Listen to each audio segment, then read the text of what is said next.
মেকআপটা হতে না হতে কান্না করে দিল। কেন কান্না করে দিল? হ্যালো বন্ধুরা, welcome back to my channel Moushumi makeovers. তোমরা কেমন আছো? আশা করি তোমরা সবাই ভালোই আছো। তো আমিও ভালো আছি।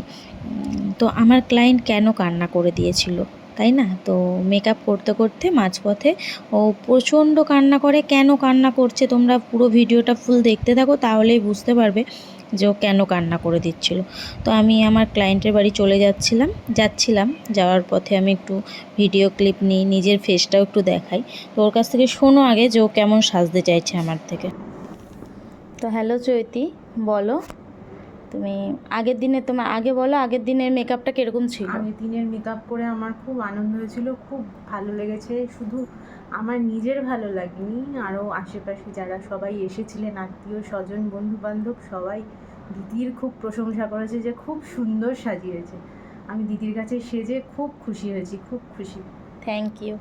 আর আজকে তুমি কীরকম লুক চাইছো আমার থেকে বলো? আজকে আমি যেহেতু নিজে খুব একটা সাজতে পছন্দ করি না, তাই জন্য আমি দিদিকে একদম বলেছি তুমি তোমার মতো সিম্পল কোনো লুকে আমায় সাজাবে। আচ্ছা ঠিক আছে, তো দেখি আজকের লুকটা কীরকম, কতটা কি করতে পারি তোমার মন মতন। তো বন্ধুরা, তোমরা তো শুনেই নিলে ও কীরকম আমার কাছ থেকে সাজতে চেয়েছে। তো আমি খুব প্রশংসা পেয়েছি আমার এই ক্লায়েন্টকে সাজিয়ে। তো কেমন লাগছে তোমরাও অবশ্যই জানাবে কমেন্ট করে। হ্যাঁ, এবার আসি মেন টপিকে। কেন কান্না করে দিল তোমরা দেখো, কেন কান্না করে দিল।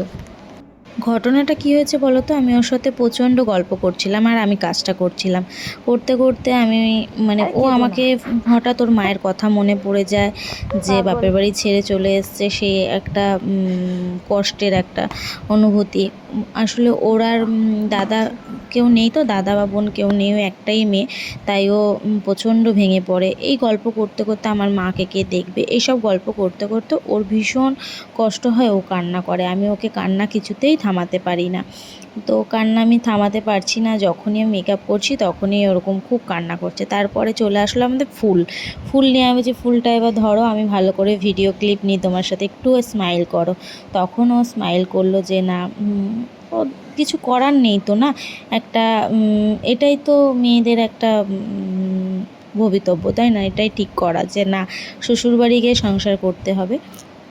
তো যাই হোক, শেষমেশ ওকে অনেক বোঝানোর পরে ও হাসতেই চাইছিল না। অনেক বোঝানোর পরে ও এসেছে।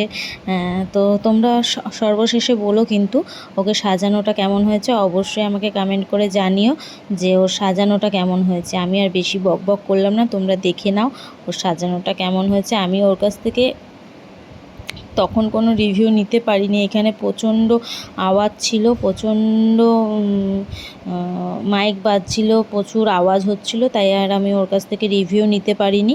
তো ও আশা করি ওর ভালো লেগেছে, আমাকে বলেছে ওর ভালো লেগেছে, আমি আর ভিডিও করিনি সেটা। তো তোমরা বলো যে ওকে কেমন লাগছে। আর আমার মোবাইলে কিছু ফটোও তোলা ছিল, আমি সেই ফটো তোমাদের সাথে শেয়ার করে দেবো। তো তোমরা অবশ্যই কিন্তু জানিও যে ওকে কেমন লাগলো। যদি ভালো লেগে থাকে তাহলে একটা করে লাইক, কমেন্ট অ্যান্ড শেয়ার করে দিও। তো এই দেখো ফাইনাল লুক ওর হচ্ছে, এটা বিয়ের লুক, ওটা আমি দুটো লুকই তোমাদের সাথে শেয়ার করলাম, এটা বিয়ের আর ওটা হচ্ছে রিসেপশন। কেমন লাগছে তোমরা জানিও।